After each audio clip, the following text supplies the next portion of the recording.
ठंडी हवाओं की कठोरता अब ढीली पड़ चुकी थी। सुबह की धूप में हल्की सी गर्माहट थी।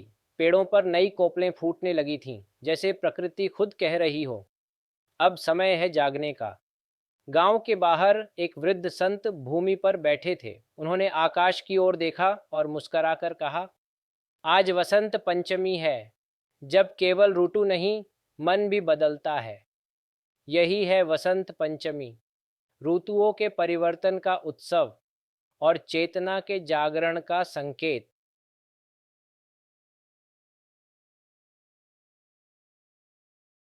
एक बालक संत से पूछता है, बाबा, लोग आज पीले कपड़े क्यों पहनते हैं?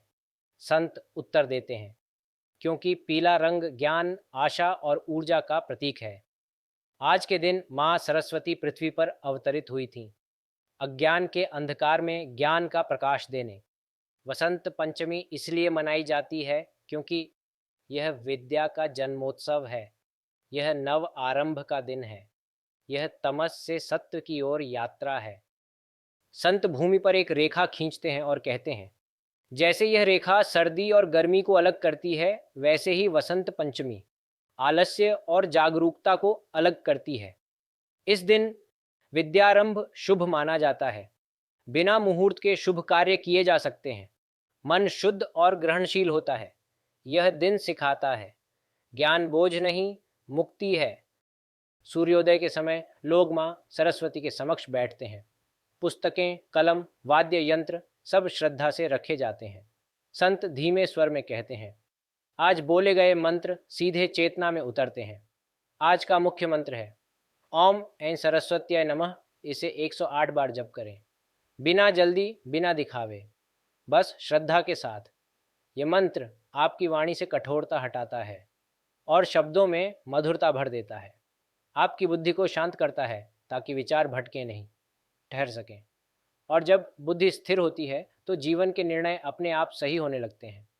और जब सरस्वती वंदना गूंजती है या कुंदेंदु तुषारहार धवला, तो ऐसा लगता है मानो भीतर का शोर धीरे धीरे शांत हो रहा हो।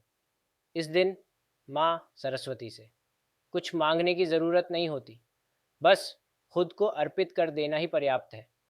संत धीरे से कहते हैं, आज कर्म का आकार नहीं देखा जाता, भाव देखा जाता है। आज वसंत पंचमी है। आज किया गया एक छोटा सा कर्म भी भाग्य पर गहरी छाप छोड़ देता है। यदि जीवन में धन की चिंता है या मेहनत के बाद भी संतोष नहीं मिलता, तो आज पीली दाल या पीले वस्त्र का दान करें। माथे पर केसर या हल्दी का हल्का सा तिलक लगाएं और मन ही मन कहें, माँ, जितना दिया है उसे संभालने की बुद्धि भी देना। यदि पढ़ाई में मन नहीं लगता, यदि ज्ञान होते हुए भी आत्मविश्वास डगमगाता है, तो आज किसी बच्चे को एक कॉपी, एक कलम दान करें और कुछ समय के लिए मौन रखें। जब शब्द रुकते हैं तभी ज्ञान बोलना शुरू करता है। संध्या के समय वही बालक फिर पूछता है, बाबा, वसंत कब तक रहेगा? संत उत्तर देते हैं, अगर ज्ञान आ गया तो वसंत हमेशा रहेगा। वसंत पंचमी हमें याद दिलाती है, ऋतु बदलती है पर चेतना स्थायी हो सकती है। ज्ञान ही सच्चा आभूषण है। जब शब्द रुकते हैं तभी ज्ञान बोलना शुरू करता है। ऐसी और अपडेट्स के लिए चैनल सब्सक्राइब करें, शेयर करें और बेल आइकन दबाएं ताकि हर नई वीडियो सबसे पहले आप तक पहुंच पाए।